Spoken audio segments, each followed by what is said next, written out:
दोस्तों, भगवान शिव के बारे में ऐसा कहा जाता है कि भगवान शिव त्रिलोक्य आदि और अंत के देवता जिनके आगे दुनिया की सभी शक्तियाँ असफल हो जाती है। लेकिन क्या आपको ये पता है कि इनका जन्म कैसे हुआ था, उनकी माता कौन थी और उनके पिता का क्या नाम था, उन्होंने किन से अपनी शिक्षा ली और किस किस को शिक्षा का दान दिया? अगर नहीं तो चलिए आज मैं आपके इन्हीं सारे सवालों का जवाब देती हूँ। तो दोस्तों, इस वीडियो को पूरा जरूर देखना। दोस्तों, आज सबसे पहले भगवान शिव के जन्म से जुड़ी पहली कहानी यानी शिव पुराण की एक लोकप्रिय कथा के बारे में बताने जा रहे हैं।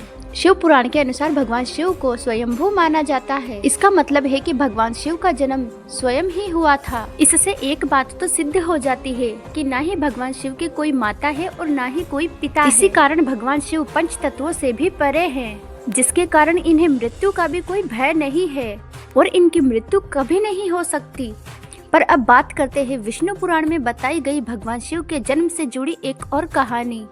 विष्णु पुराण में बताया गया है कि भगवान विष्णु के माथे से निकलने वाले तेज के कारण भगवान शिव की उत्पत्ति हुई थी और उनकी नाभि से निकलने वाले तेज से कमल पर विराजमान ब्रह्मा जी का जन्म हुआ था। लेकिन दूसरी ओर भगवान विष्णु के जन्म के बारे में शिव पुराण में बताया गया है कि एक बार की बात है, जब भगवान शिव अपने घुटने मल रहे थे तो उनके घुटनों से निकलने वाले मेल से भगवान विष्णु जी का जन्म हुआ। अगर ऐसा है तो शिव पुराण और विष्णु पुराण दोनों एक दूसरे से बिल्कुल अलग है।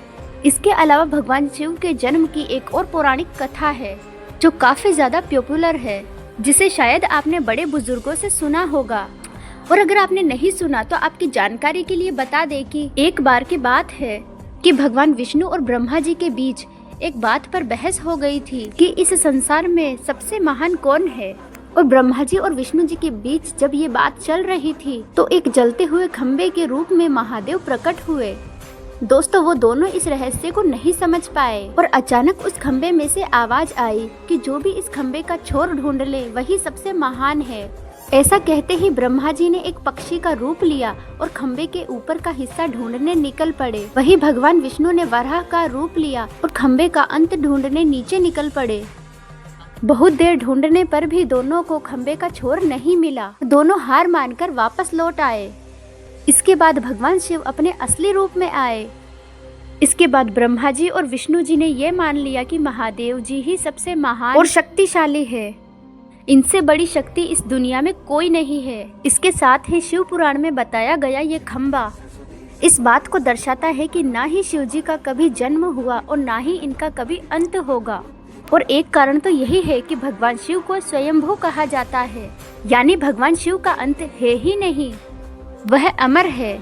अब हम बात करते हैं भगवान शिव से जुड़े एक ऐसे विषय के बारे में जो सबसे ज्यादा प्रसिद्ध है कि भगवान ब्रह्मा भगवान शिव के पिता है। जी हाँ, यह कहानी लोगों के बीच काफी प्रसिद्ध है। तो दोस्तों, बताते हैं आपको कि किस तरह से भगवान शिव ने ब्रह्मा पुत्र के रूप में जन्म लिया। इसके पीछे विष्णु पुराण की एक पौराणिक कथा है, जिसके अनुसार धरती, आकाश, पाताल या कहे पूरा यूनिवर्स जलमग्न यानी पानी से पूरा तरातर था। तब इस संसार में भगवान विष्णु के सिवा कोई भी देव या प्राणी नहीं था। तब केवल भगवान विष्णु ही जल सतह पर शेषनाग पर लेटे हुए थे। जिसके बाद उनकी नाभि से कमल की डंडी पे ब्रह्मा जी का जन्म हुआ। और जब भगवान विष्णु और ब्रह्मा जी इस यूनिवर्स से जुड़ी बातें कर रहे थे तब भगवान शिव प्रकट हुए। इसके बाद ब्रह्मा जी ने उन्हें पहचानने से इनकार कर दिया था, जिसके कारण भगवान शिव रूठ गए। और भगवान शिव के रूठ जाने के कारण भगवान विष्णु ने ब्रह्मा जी को दिव्य दृष्टि प्रदान करी और उन्हें भगवान शिव की याद दिलाई। जिसके बाद भगवान ब्रह्मा को अपनी गलती का एहसास हुआ और वे भगवान शिव से क्षमा मांगते हुए उन्होंने अपने पुत्र रूप में पैदा होने का उनसे आशीर्वाद मांगा। इसके बाद भगवान शिव ने ब्रह्मा जी की प्रार्थना को स्वीकार कर लिया। लेकिन इसके बाद जब भगवान ब्रह्मा ने सृष्टि की रचना की तो उन्हें एक बच्चे की जरूरत पड़ी।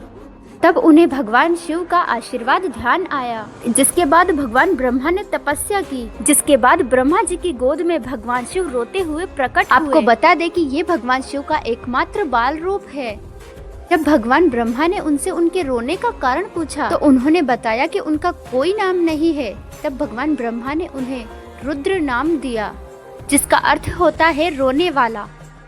तो इसके बाद भी भगवान जब चुप नहीं हुए तो ब्रह्मा जी ने उन्हें दूसरा नाम दिया, परंतु वह भी शिव जी को पसंद नहीं आया। और शिव जी को चुप कराने के लिए ब्रह्मा जी ने उन्हें 108 नाम दिए और शिव पुराण के अनुसार उनके 108 नाम पृथ्वी पर लिखे गए थे।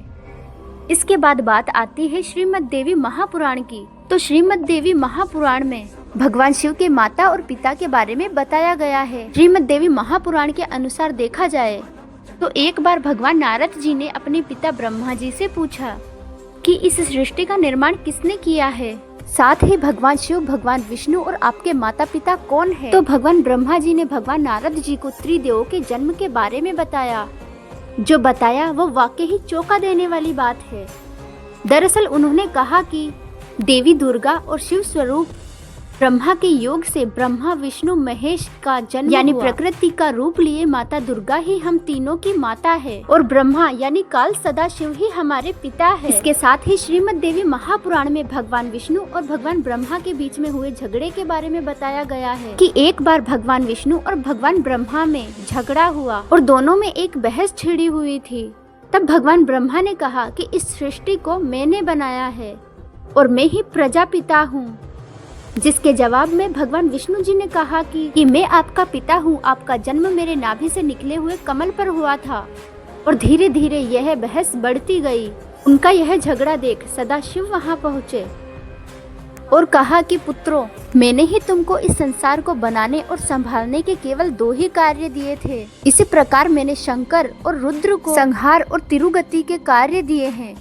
इसके कारण ही उन्होंने कहा कि मेरे 5 मुख है। एक मुख से आकार, दूसरे मुख से उकार, तीसरे मुख से मुकार, चौथे मुख से बिंदु, 5वें मुख से नाद यानी कि शब्द प्रकट हुए हैं। इन्हीं 5 को एक साथ मिलाकर देखा जाए तो एक अक्षर ओम बनता है, जिसे आज हम सब भगवान शिव के एक मूल मंत्र के नाम से जानते हैं। इसके बाद भगवान विष्णु और भगवान ब्रह्मा समझ गए भगवान शिव से शक्तिशाली इस संसार में कोई नहीं है और दोनों ने भगवान शिव को प्रणाम किया और चले गए।